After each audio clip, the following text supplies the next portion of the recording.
PNC is proud to support the presentation of this City Club of Cleveland Friday Forum on WVIZ PBS. Additional support comes from Cleveland State University.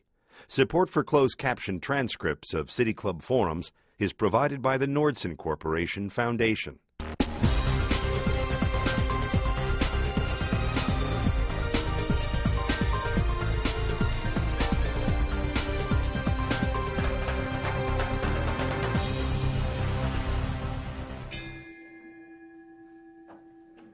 Good afternoon. Welcome to the City Club of Cleveland. My name is Harriet Applegate, and I'm on the Board of Trustees of the City Club, and I'm very pleased to be making this introduction. The passage of Senate Bill 5 will affect every Ohioan in a significant way. Most people don't realize this, and that is why today's presentation is so very important.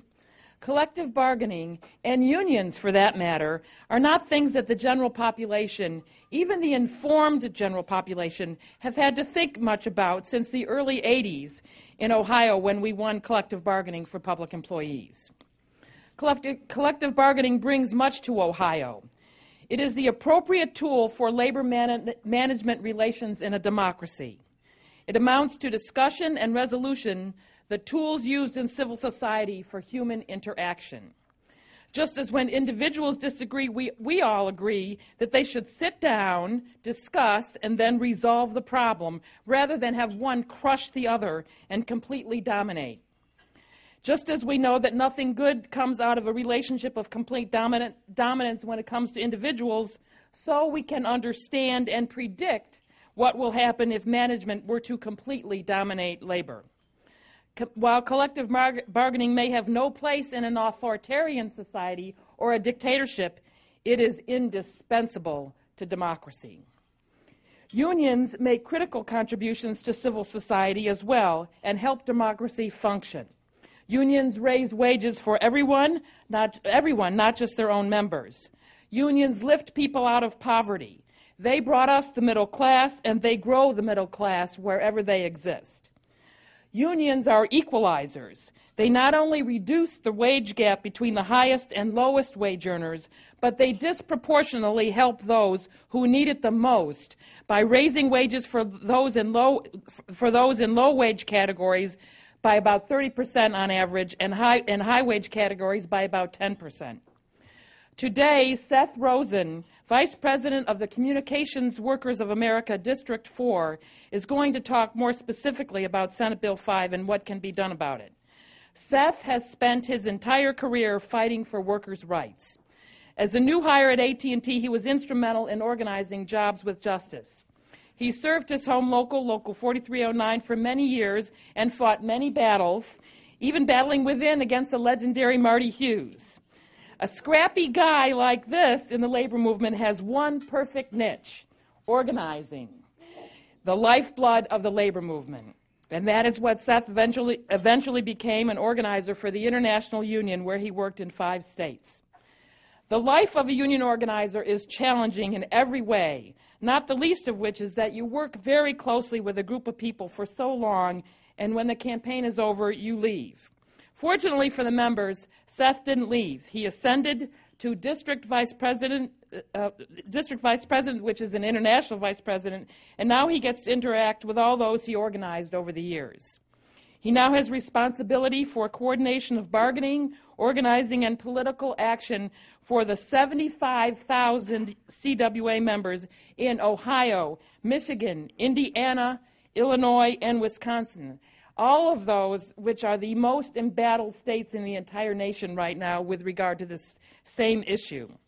He is an extremely busy person these days, but he takes whatever time is necessary to deal with the attack on labor in our own state.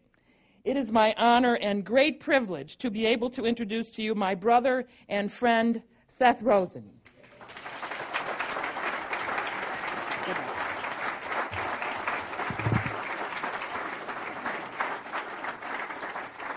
Thank you, Harriet. That was very, very kind, and thanks to the City Club. It is such a great honor and privilege to be invited to speak here at the City Club, and I really appreciate the opportunity. The City Club is also known as the Citadel of Free Speech. Free speech is such a critical function in our democracy in America. I'm particularly glad to be here then in a moment when another critical part of our democracy, the right to organize and bargain, is under attack. You know, for as long as my family has been in this country, we've been a part of the fight to build democratic institutions that give workers a voice. My two grandfathers, Nathan Fisher and Morris Rosen, came to America as immigrants at the end of the 19th century and found sweatshop jobs in the New York garment district. Nathan was a sewing machine operator. Morris was a fur worker. They were there when their unions first organized. They weren't leaders or shop stewards, but always told me how their unions lifted them out of poverty, created a safer work environment, and provided them with dignity and a voice at work. My mother was a school teacher in the early days of public employee collective bargaining, and her union helped upgrade the standards of her profession. When I went to work for the telephone company as a customer service rep, I came in already appreciating the value of a union job, not just in helping workers maintain a middle-class standard of living, but equally, perhaps even more importantly, unions give workers a voice to create a just and fair workplace. It's interesting and revealing then that SB 5, the bill that the Ohio Senate just passed on Wednesday, doesn't simply restrict or eliminate public sector unions' ability to bargain on economic issues, but totally eliminates the ability of workers to utilize their unions to bargain for justice at work. A few quick examples. Under SB 5, police will be banned from asking for bulletproof vests to protect themselves. Bus drivers would not be allowed to speak out for the need to replace worn tires, frayed windshield wipers, or squeaky brakes. So I'm here today, hopefully, to start a conversation about how we can have good jobs and strong communities in Ohio. I hope that we'll have a discussion about how various issues in the news today, labor rights, the state budget crisis, and overall economic issues are interrelated. Out of understanding how we got to this moment, we can start to think about solutions that could unite Ohioans in a common endeavor to reverse the declines in our state. In fact, for most of our 200-year history, Ohio and America grew together. Ohio was a place that people would move to in order to find good jobs and strong communities. A strong middle class with good union jobs supported the kinds of services that make a strong community: fire, police, schools, hospitals, libraries, parks, and much more. In turn, these strong communities provided a marketplace where people bought the goods and services, which then led to good jobs. During much of this time, the economy was growing, and the income of workers grew at the same time. In the 3 decades that followed the Second World War, productivity and median family income grew together, each at about 104%. Between 1948 and 1979, income distribution in America remained stable as a rising tide lifted all boats. During this period, Ohio and the nation embraced policies that were designed to create a middle class. We established a minimum wage. We created Social Security, turning retirement from the most likely time in life to be poor to the least likely. We encouraged unionization as a policy of our country. We invested heavily in education, growing high school and college completion rates from 25% and 5% in 1940 to 83% and 21% in 2000. We established a safety net, and we created and regulated financial products that led to growing home ownership and wealth building. We created the world's first middle class, and the good jobs and strong communities of Ohio were at the center of it, with people from all over the country and the world moving to Ohio. So what happened? The economy changed, particularly the manufacturing economy. Unions were attacked, wages stagnated, jobs moved outside the U.S., and families struggled. On top of these overall economic trends, politicians accelerated the problem. Elected officials led by the Taft administration in Ohio and the Bush administration nationally told us that cutting taxes, privatizing services, reducing unionization levels, reducing regulation of financial products and industry, and encouraging more international trade in manufactured goods would help bring back good jobs and strong communities. It didn't work.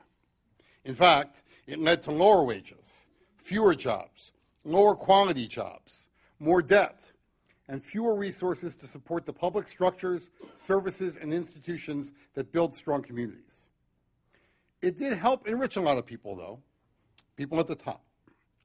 While productivity increased around the same amount during this period as it had in the previous period, but 105%, average family income, instead of growing in tandem with productivity, 105%, grew only 31%.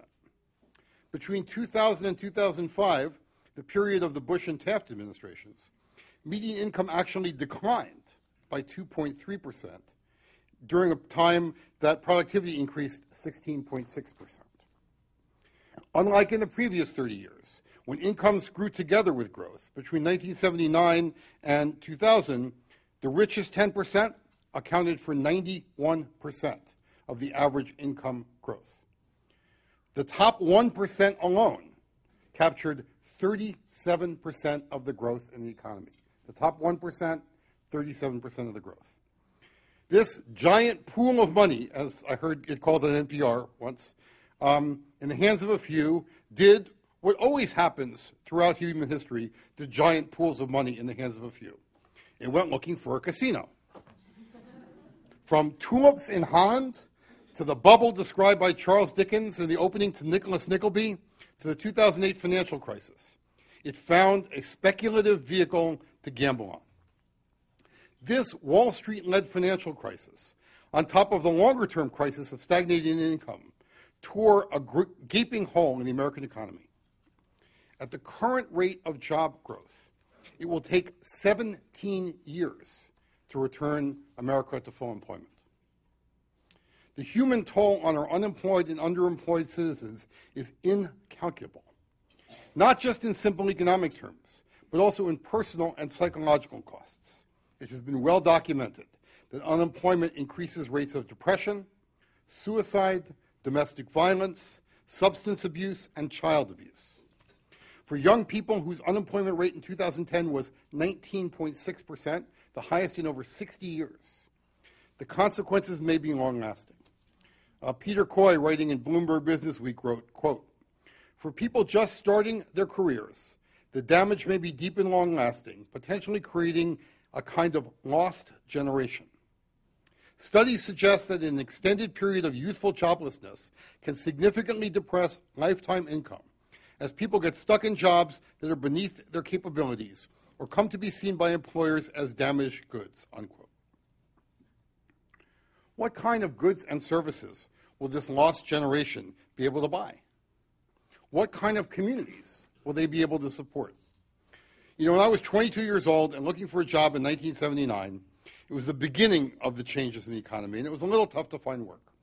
However, I was ultimately able to find a job as a service rep at the phone company, which provided me with a family wage. It was a union job.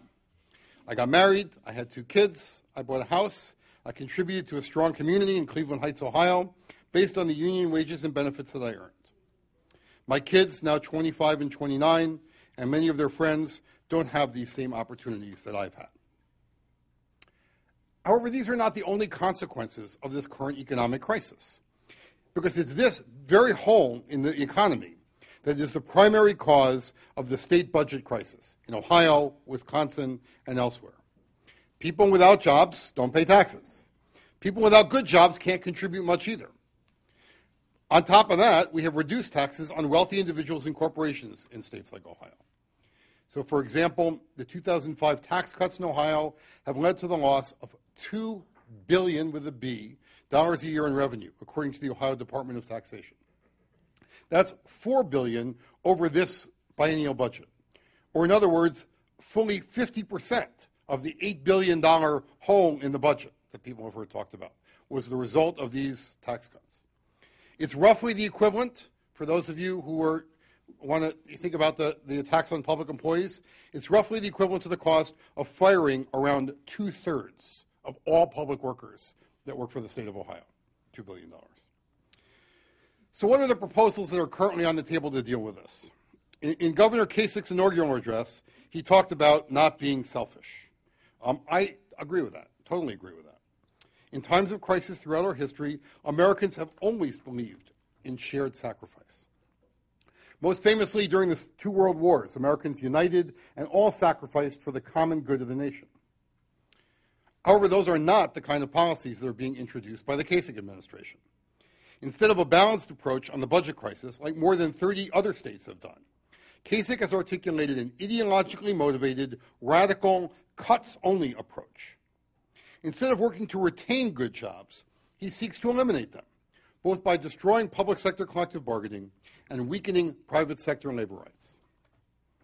It is not shared sacrifice to cut workers' pay, jobs, benefits, cut public services and investment while taking any other ideas off the table. State workers, for example, have already made $200 million in concessions in their current contracts. That's just for the state. Mostly in the form of reduced wages from 10 unpaid furlough days that took effect over the course of the year. Getting $200 million in sacrifice from workers and then proposing to give away $135 million of it to wealthy individuals by eliminating the estate tax on the richest Ohioans is not exactly what I would call shared sacrifice.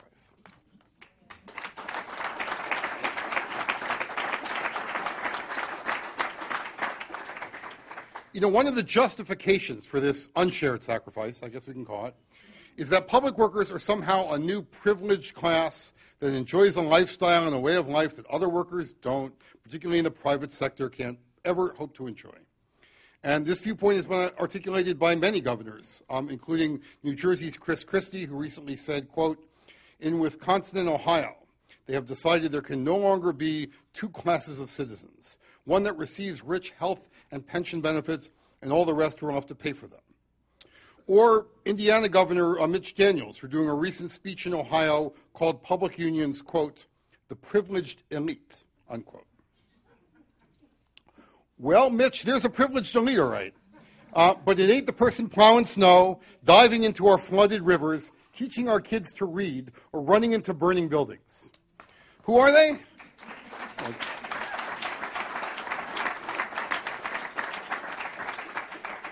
Who are these privileged elite? They're people like top hedge fund manager John Paulson, who in 2010, after our tax dollars bailed out Wall Street, earns $2.4 million an hour. $2.4 million an hour. But wait, there's more.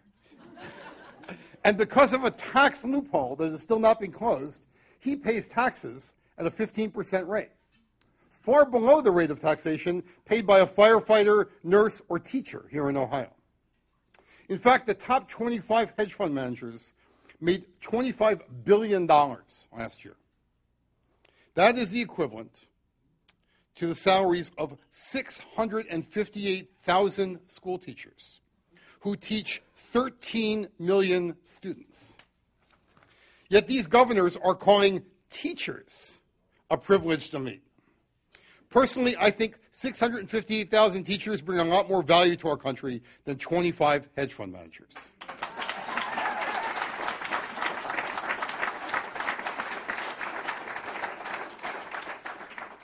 According to the current issue of The Atlantic, quote, none other than former five-term Federal Reserve Chairman Alan Greenspan, preeminent defender of the free market, stated that the U.S.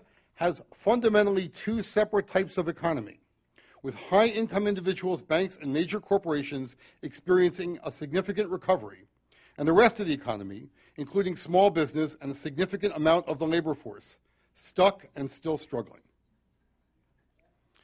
Demonizing public workers and having a radical budget-cutting agenda at a time when income inequality in America is accelerating is not my idea of shared sacrifice. Yet Governor Kasich, in his inaugural address, said, presumably about public employees, quote, "The last gasp of air in the coal mine. I want mine. And they forget we're all in this together. Don't be selfish," unquote. It was an interesting choice of a metaphor for Governor Kasich. Coal mine collapses, like the recent economic crisis, are often talked about like they are natural disasters. In fact, both the recent mine collapses, either in West Virginia or in Chile, and the 2008 economic meltdown are unnatural disasters, a direct result of greed by small numbers of mine operators, hedge fund managers, and the true members of the privileged class. So what should we do? We need good jobs and strong communities to return to Ohio and to return us to being the kind of state that people move to. We need to address the state budget crisis by dialogue, compromise, creativity, and shared sacrifice. A coalition of community, faith, and labor groups called One Ohio Now has been encouraging an open dialogue on all budget options, not just cuts. We will need to make cuts. But if we truly believe in shared sacrifice to get ourselves out of this mess, we should also look at ideas like restoring the state tax rates on incomes over $200,000, as they were during the Voinovich administration.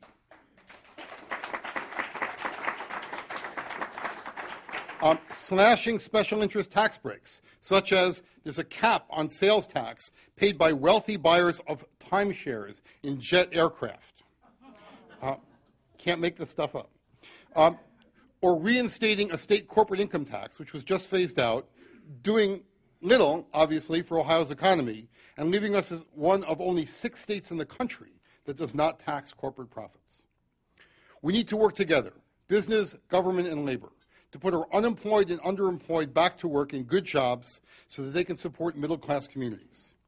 We need to create millions of sustainable jobs across the country, including in Ohio. We cannot afford to wait 17 years to return our nation or our state to full employment. We need investment in infrastructure, alternative energy, and broadband, which would make high-speed internet affordable and available to a wide number of Americans. State government has to unite our communities, our businesses, and unions to work together to grow and retain good jobs. Programs like the Recovery Act-funded workforce development have supported training programs in healthcare, weatherization, smart grid maintenance, and implementation. More than 25,000 Ohio jobs have been created or retained with Recovery Act funds. Another example of cooperation would be the work my union, the Communication Workers of America, did with AT&T and the Strickland administration to bring new telecom investment to Ohio, creating hundreds of new jobs in both broadband and wireless services. Ohio faces a wide range of problems that affect our jobs, communities, schools, health, and happiness. We can't look at these issues separately and expect everyone to work together. My union has joined with some other unions, community, faith, civil rights, and other groups to form a broad coalition, Stand Up Ohio for Good Jobs and Strong Communities, which aims to make those links and help build a positive future for all of us. So what can people in the audience or people listening do? I have 3 simple suggestions. Number 1, join with over 115,000 other Ohioans and sign up as a fan on our Facebook page, Stand Up for Ohio, where you'll be kept apprised of the latest news and events. It has also been a great place for dialogue. Republicans, Democrats, independents, Tea Party activists, union members, community activists are all discussing their views of the events of the day, and everyone is welcome to join and participate. Number 2, if you are so inclined, call 1-888-218-5931 and tell your state representative that you want good jobs and strong communities. That means a balanced approach to the budget crisis and retaining good union jobs, not destroying them, including no on SB 5.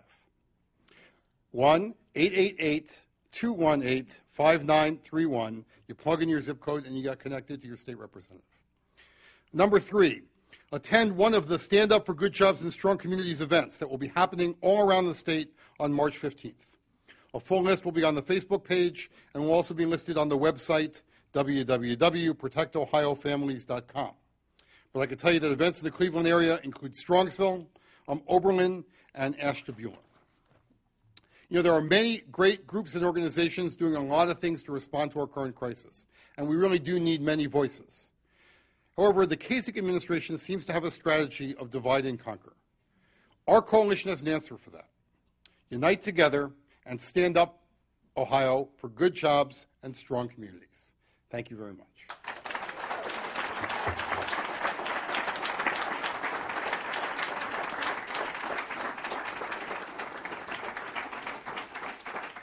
Today at the City Club of Cleveland, we are listening to a Friday forum featuring Seth Rosen, District Vice President for the Communications Workers of America, AFL-CIO District 4. We will return to our speaker in a minute for the traditional City Club questions. We encourage you to formulate questions for our speaker now and remind you to keep your questions brief and to the point. Members and guests alike are welcome to attend City Club forums, and we hope everyone listening will join the City Club and become active in our ongoing civic dialogue. We welcome all of you here and those listening to WCPN 90.3 FM, WCLV, WTAM, or one of the many radio stations across the country. Our television broadcast partner is WVIZ PBS IdeaStream. Television broadcasts of the City Club are made possible by Cleveland State University and PNC. Our live webcast is supported by the University of Akron. We are pleased to welcome guests at tables hosted by Baker Hostetler, Communications Workers of America, District 4, Cuyahoga County Democratic Party, North Shore AFL-CIO, and the United Steelworkers. Thank you all for joining us today. Now we would like to return to our speaker for our traditional City Club question and answer period. We welcome questions from everyone, including guests. Holding the microphones today are City Club Marketing and Membership Manager Heather Sikora and Program Director Carrie Miller. First question, please. Seth, thank you very much for your presentation. Just recently, the faculty at Cuyahoga Community College were summoned to a presentation by an attorney that was flown in from North Carolina. The gist of the presentation was that if we spoke publicly about any issues affecting our jobs, even issues that had a public nature, that we could be terminated. Would you please speak about how SB 5 and the resultant relaxing of guarantees and protections, union protections, might stifle public discourse and free speech, even affecting issues as important as higher education in this community? Great. Sure. So there is, when employees, whether they're faculty, firefighters, teachers, whoever they are, have rules, arbitrary and unfair rules imposed on them in the public or private sector, they, right now at this moment, have recourse. And the recourse is to organize a union. And organize a union to bargain collectively to protect their rights on the job, to assure that they have rights to free speech. I mean, I remember really well being a young service rep at the phone company, and there was a state ballot issue, and the AT&T brought in some executive from downtown to come take everybody off the job and tell us why it was such a bad thing, and we should all vote no on it, which I disagreed with. And I stood up and argued with him. And some people I work with said, you know, can't they fire you for that? And had I not had a union, the answer would have been yes, right? People don't have free speech rights in the workplace. So one of the things that unions do for faculty, for teachers, for all employees in the public and private sector is give people some recourse when their rights are taken away, when they attempt to muzzle the rights for them to speak out on issues, not just issues that concern them, but issues that affect, you know, all of them. And so that's, again, people that are concerned, you may not be in a union, but if you're concerned about free speech, if you're concerned about democratic rights, you know, you can call your state representatives in Ohio and make your voice heard.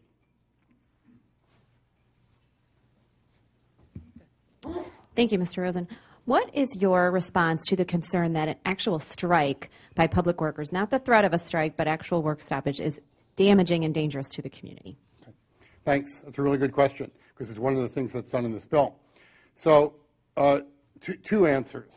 One answer is we had more strikes among public employees in Ohio before 1983, in the 30 years before 1983, or 25 years, when there was no collective bargaining law, than we would, and strikes were illegal, than we did in the following 25 years.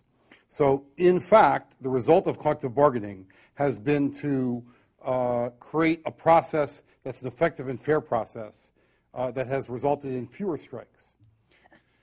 You know, strikes are, in fact, you know, an inconvenience to the public when they happen, and certainly are something that are not fun for the people who are on strike. You lose pay, it's very stressful and whatever.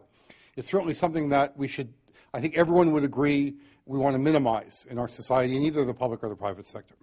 The question is, do we want to make them illegal, right? Because if they're illegal, then employers can simply say, I'm going to dictate your terms and conditions of employment. I'm going to dictate the rules of this negotiation. There is no recourse. Under the proposed SB 5, the only recourse from a public sector employer is that the legislative body, which is, in fact, the same as the employer, gets to make decisions and resolve disputes. That's not a real process of dispute resolution. So they have barred strikes in Ohio for police and fire, but they have replaced it with a meaningful dispute resolution process, a process of binding arbitration that gives workers a fair chance. If they were serious about eliminating strikes and wanted to have fair dispute resolution, they'd be proposing that for everyone. They're not. They're proposing to take away the right to strike and replace it with nothing. And so that's not a fair and balanced, as the governor said in Cleveland yesterday, a bill. Seth, what is our strategy to fight against Senate Bill 5, as not only unions, but everybody else, because it's definitely directed toward the middle class? And I guess I want to know what's being planned to fight against this. Great question. So obviously the bill now goes to the House. People may have heard Speaker Batchelder this morning on public radio announcing that he plans to hold hearings and have some deliberation on it, which I think is a really good thing, and that there'll be an opportunity for the public to weigh in, and we would definitely plan to have opportunities for the public to weigh in. I'm sure there'll be some small event happening around the state of the state in Columbus. And then on March 15th, as I mentioned before, there is going to be events across Ohio in community after community, in places like Strongsville, in places like Ashtabula, in places like Oberlin, Vandalia, Cambridge, Athens, all across the state. There will be events that will be organized in those communities about SB 5, about the budget, tying these things together under the banner of good jobs and strong communities and standing up. It may or may not pass the House. I mean, there's a large Republican majority in the House, but this is not not only is this not a bipartisan bill, SB 5, it's not even a partisan bill. They can't even get all the Republicans to vote for it. So there's a 23-10 majority in the Senate, and yet the vote was 17-16. This is a fringe, radical attack on collective bargaining that they can't even unite Republicans around. So, the fight's not over in the House. It's a challenge, but we're going to be involved in doing that, and people should be involved in calling their state reps. In the event that we'd be unsuccessful, and in the event we're unsuccessful stopping the governor from signing it, we have a great free speech democratic institution in Ohio, which I like to call the citizen veto, that when a bill is passed and the citizens don't like it, we can go out, we can get signatures, we can put that on the ballot, and we can vote whether that in fact becomes law or not. And so we have the ability to do that. That is the likely course of action that we do. I could say we're very fortunate in Ohio. In Wisconsin or Indiana, they don't have that kind of a provision. So one of the reasons why you see legislators in Wisconsin and Indiana kind of leaving and trying to create the climate for compromise is because they don't have that right to, if something passes, then force it to be put on the ballot. So in the event the fight is in the House, we need to keep our focus there. We're going to have 2 or 3 weeks to do that. But in the event it passes and the governor signs it, we'll have 90 days to get 260 valid signatures, which means collecting 500 or 600,000 in 40 counties in Ohio. There's people in this room who have done this before. It's definitely doable. They're laughing right now. They're ready to help us do it again. And I'm not only confident that we can put it on the ballot, I'm very confident that when it puts on the ballot, an overwhelming majority of Ohioans will say, we reject this attack on democratic rights of working people.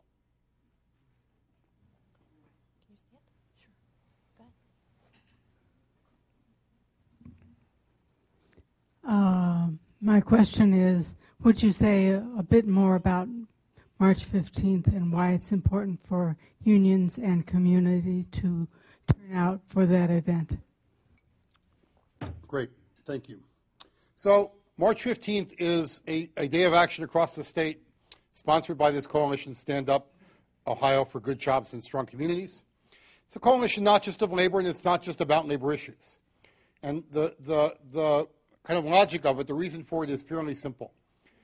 There are a whole series of attacks on our jobs, on our communities. Those things are connected.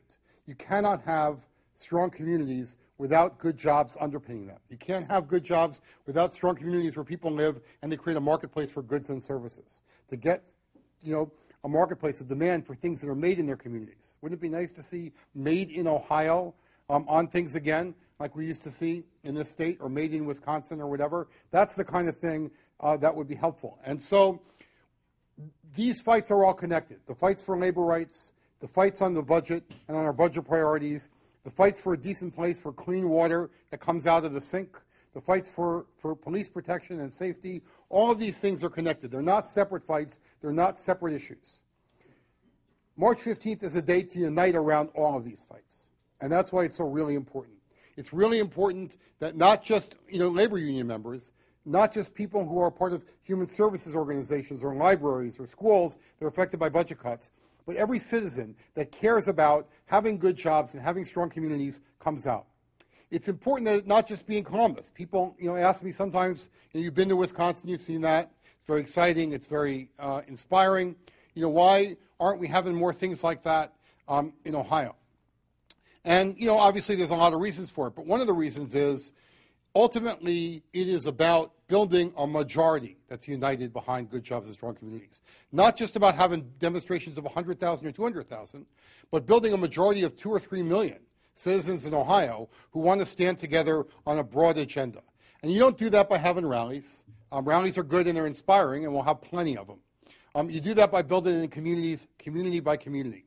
And so March 15th is a day for folks in these communities. If you are, in a community that's not already having an event around Northeast Ohio, that's Strongsville, Oberlin, or Ashtabula, but there's things around the state of Ohio. If there's not an event in your community and you want to have one, you can get in touch with the Good Jobs and Strong Communities Coalition through that Facebook page, Stand Up Ohio. You can search it on Facebook, or the website Protect Ohio Families. Either of those things are good ways to get in touch, and if you'd like to see an event in your community, you can do that.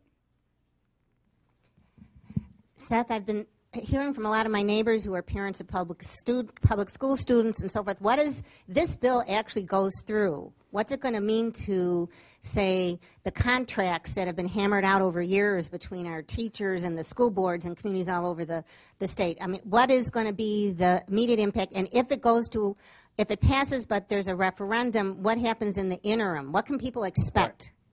Right. Great question.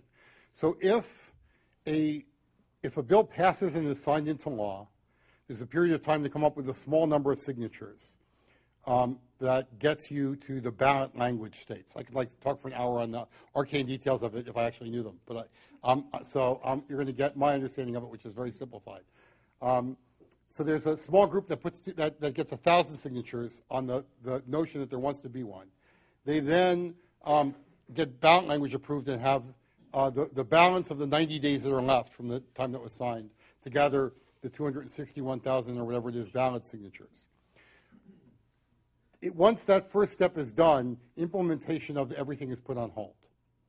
And so if they don't get the signatures, it's then implemented. If the initiative does get the signatures, it continues to be on hold until the ballot initiative happens. When the ballot initiative happens depends on when the 90-day clock is. So this decision to kind of let this string out a little bit is an interesting one that you could speculate as easily as I can, or anyone in the audience can. Because here's the time clock. If the bill is signed before April 6th, I think it's on or before April 6th, the time clock would put it such that the thing would go to the ballot in November of 2011, this year. If it's after April 6th, it would be November 2012.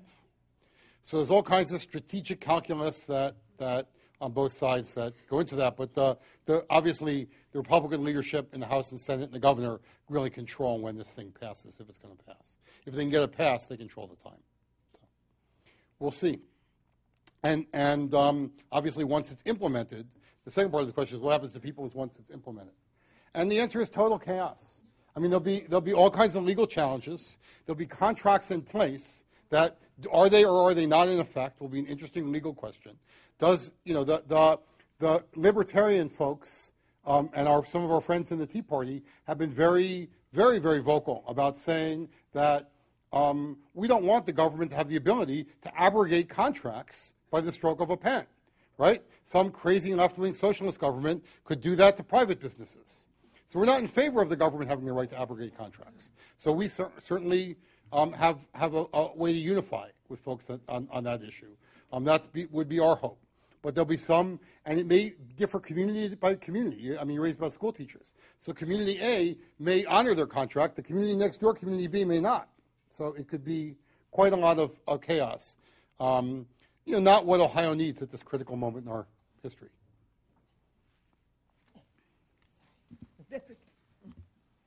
Hi.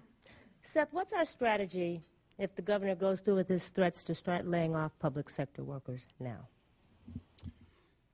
So obviously, the biggest threat that's happening for that is in Wisconsin, where they're trying to create pressure to put to get Democratic senators that have left the state to return. He's put a warrant out for their arrest too, I guess. I think the strategy is to try to convince a majority of people there, and I think it would be true anywhere, that we don't, these are difficult issues. You have laws that were in place in the case of Wisconsin for 60 years. What's the rush to judgment here? Why don't we have the time to sit down and try to work out some compromises? It is this refusal to work out compromises, this bullying tactics of saying my way or the highway. Right? In Wisconsin, the union says, you know what, you can have all the economic concessions. I kind of did a double take when I heard that, but they just jumped right out there and said, all the economic concessions you want, you have. Don't take away our rights. And the governor said, nah, that's not good enough. I want to take away your rights too. And I won't discuss them, and I'm going to threaten and bully you and threaten to lay people off. So I think in Wisconsin, we're out in communities building the same kind of thing I talked about a minute ago about March 15th in Ohio, trying to build community support. They don't have the ability to put it on the ballot, unfortunately. They do have something we don't have, which is the ability to recall people. So there may be some recall petitions against some members of the Wisconsin Senate that are going to be going around as part of that thing, and that's, I think, part of the strategy there.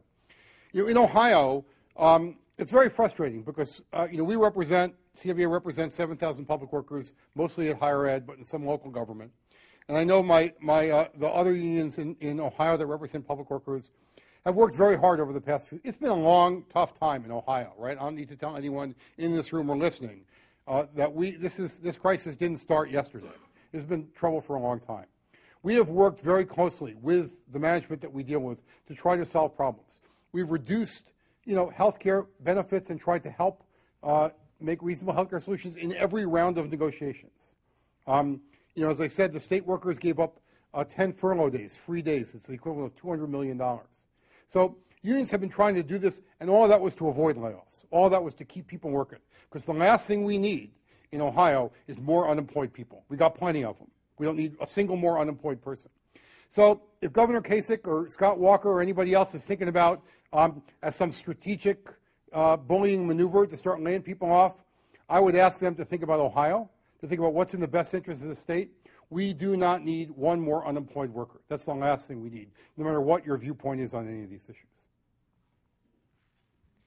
Seth, the issue is really something that's governed by state law, and it affects state and municipal and school district employees, but it happens in all of these states right now at the same time: Wisconsin, Illinois, New Jersey, Florida, as well as Ohio.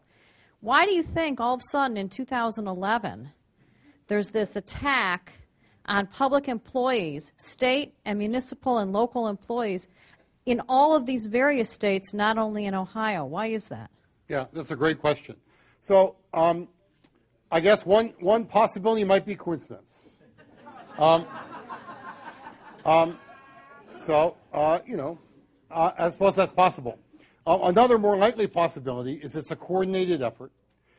There's a public policy, national public policy organization called, and I don't remember what it stands for, ALEC, A-L-E-C, which is a far extreme right-wing radical think tank that comes up with government public policy at the state and local level, focuses on the state and local level. It's funded by some large wealthy people, the Koch brothers among them. Those are the most famous, but they're not the only ones. I think Sam Walton is part of it as well, and some other folks that they have for a long time had an agenda about destroying the rights of public workers to organize. Public workers organizing is not something that everyone enjoys in America. America has, and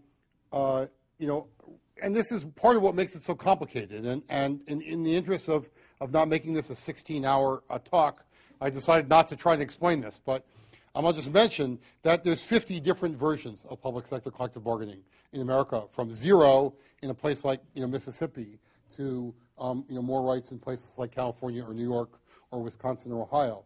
And so every state is different and unique. And the attacks are different and unique, and the details do matter. But overall, there is a general attempt across the industrial Midwest to get rid of public employee collective bargaining. And the reason for that is most likely that there is a political agenda. This is kind of political payback against public workers and their unions that, for the most part, did not support the folks that are running these states, the governors, that. Now, I'll speak for my union. We are not a partisan organization. We're not part of any political party. We endorse Republicans. We endorse Democrats. We endorse anyone who supports the agenda of supporting good jobs and strong communities that our members agree with. It happens that those are disproportionately Democrats. But it's not iron law. When Republicans are there with us on issues like fair trade, on issues like the right to organize, we've supported them as well, and we'll continue to do so. But there's a lot of Republicans who aren't there on those issues, and they're running these states. And so I think there's a large component to this. It's an attempt in battleground states to disenfranchise, to silence and muzzle the voice of unions, to silence and muzzle the voice of public sector unions, of private sector unions, of unions that have done an amazing job of educating their members and turning them out to vote. And they don't want that. They don't want folks to turn out to vote. They don't want people that are educated with the fact that there's people, hedge fund managers on Wall Street, making $2.4 million an hour when we're all told, about layoffs and cuts and whatever. They don't want people doing that, and I think there's a political agenda that's behind a whole lot of this. Mr. Rosen, in an effort to follow this topic from a distance, one of the things that seems to come out of the mist is a willingness on the part of those who are pushing for change in the law to allow bargaining over wages, but to resist bargaining over benefits. And part of what is explicit, I think, in your position is that the collective bargaining process is quite capable of handling bargaining over benefits, too, even though that touches on some of the really challenging issues for our whole society, health care and pensions in particular. And I would really welcome your almost philosophical comments on how well you think the collective bargaining process can address great, big, almost cosmic issues like pensions, where the payout may spread out over decades beyond the year in which you're actually getting compensation for work done. And I would welcome your thoughts on that, particularly in the public setting where you don't have the threat of bankruptcy on the part of the employer, which is part of what shapes the discussion of pension issues, let's say, in a GM context or something like that. Thank you. Great. Thanks. That's a really good question. I'll get to the philosophical thing in a minute. Let me just introduce a fact that I think gets missed here. In Ohio today, under the current law, public worker unions, including ours, we don't actually get to bargain pensions. Pensions are done legislatively by statute. They create these different funds. We do get to bargain the level of contribution. There's an employee contribution. Most of the money in that pension fund comes out of the public employees' paychecks. There's some that comes from the employer as well, from the taxpayer, if you will. There is negotiation about how much gets paid in there. But the overall architecture of the plans in the public sector, we don't get to bargain that. Never have in Ohio. We do in the private sector, but not in the public sector. So, but leaving that aside, so here's the philosophical thing. I've been actually bargaining for a long time, and I bargained through, arguably the worst, most horrible bargaining period in American history for a union leader to bargain in. In both the public and the private sector. It's very difficult. And the way that we are able to resolve things amicably best is when both sides understand that a dollar is a dollar, and the employer has concerns, whether they're public or private, about the cost of things. That's what they do, right? They should. The union member has a concern about how it affects them. And if we try to keep the emotion out of it, healthcare and pensions are emotional subjects. They were very emotional subjects for people, for obvious reasons, I think. They're about old age, they're about your health, they're about whatever. And we try to look at it as a dollar, we have the best chance to resolve things.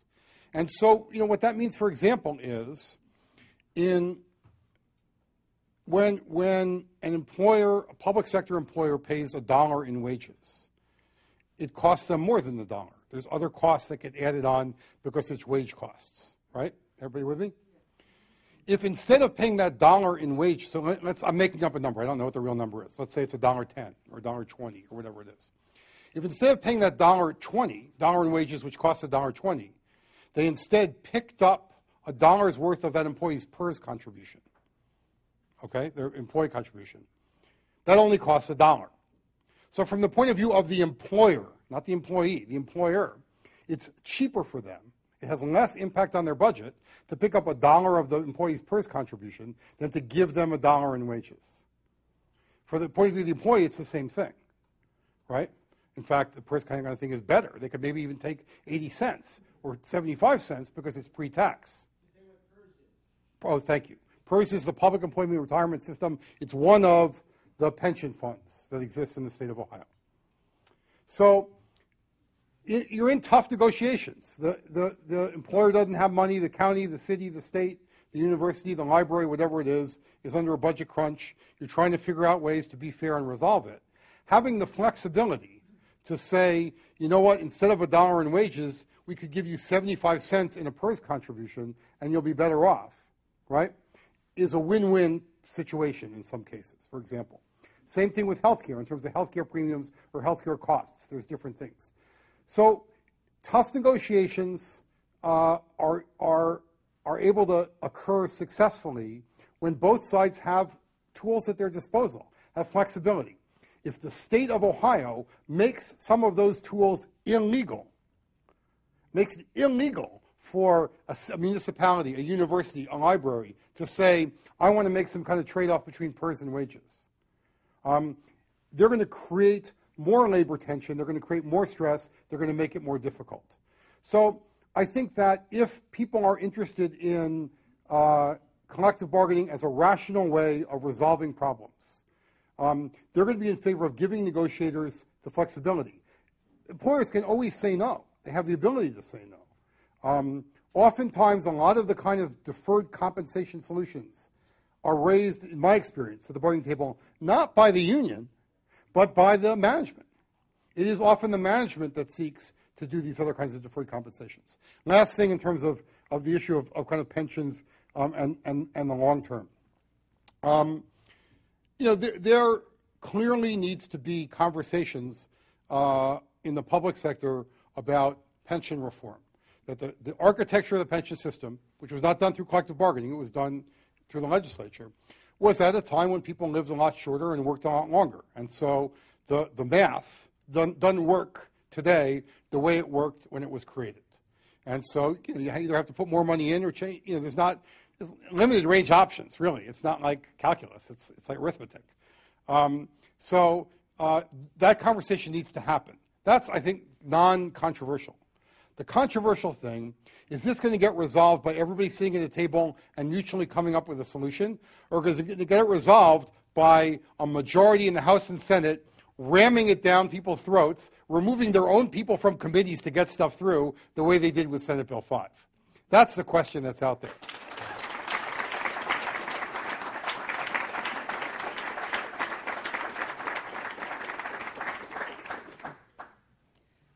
Seth, 2 points here. Do you think that there is a gender disequality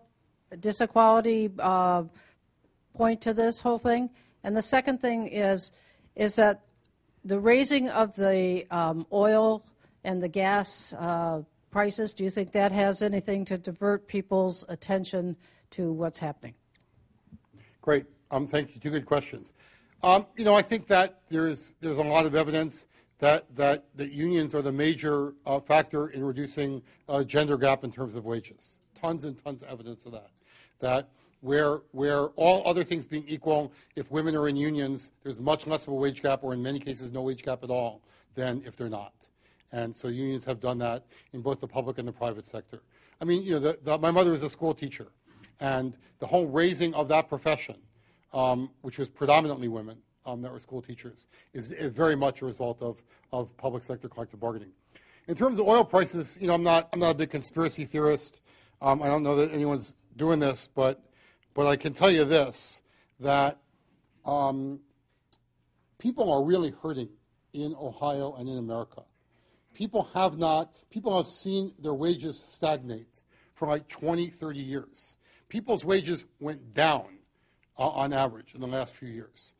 So part of what is really fueling some of the folks that got elected is people, the corporations and the government have taken people's ability to organize unions in the private sector almost away completely. They're now attacking it in the public sector. If you're an average person, you see gas prices going up, you see your wages stagnant or going down. What's my hope of getting a raise? Well, my $180 tax cut from the state of Ohio. Well, at least that's something, right? And that's how they get people, sucked into this tax cutting agenda. And what people have to realize is that I'm sure that for a lot of people, the $180 was really, really helpful. And I'm sure for the wealthy top percent in Ohio, the $10,000 they got in an average instead of $180 that the rest of us got was really, really helpful. But the fact of the matter is, we need good jobs. We need to raise wages. We need to have the kind of jobs that people can afford to put gas in their car, regardless of whatever happens in Libya or around the world. We need to have the kind of jobs that people can support their communities, to have decent schools, to have decent fires. That's why we formed this coalition. Stand Up for Ohio is our Facebook page. If you want to call your state rep, you can call 1-888-218-5931 and tell your representative you want good jobs in strong communities. Thanks very much.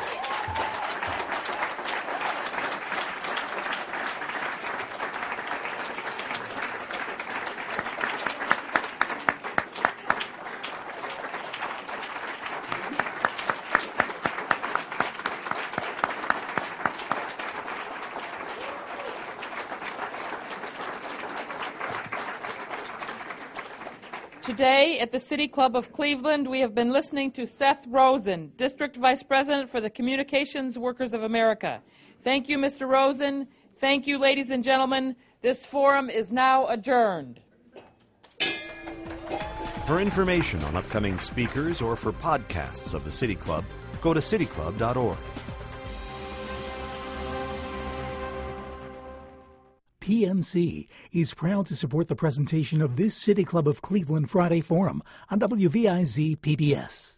Additional support comes from Cleveland State University. Support for closed caption transcripts of City Club forums is provided by the Nordson Corporation Foundation.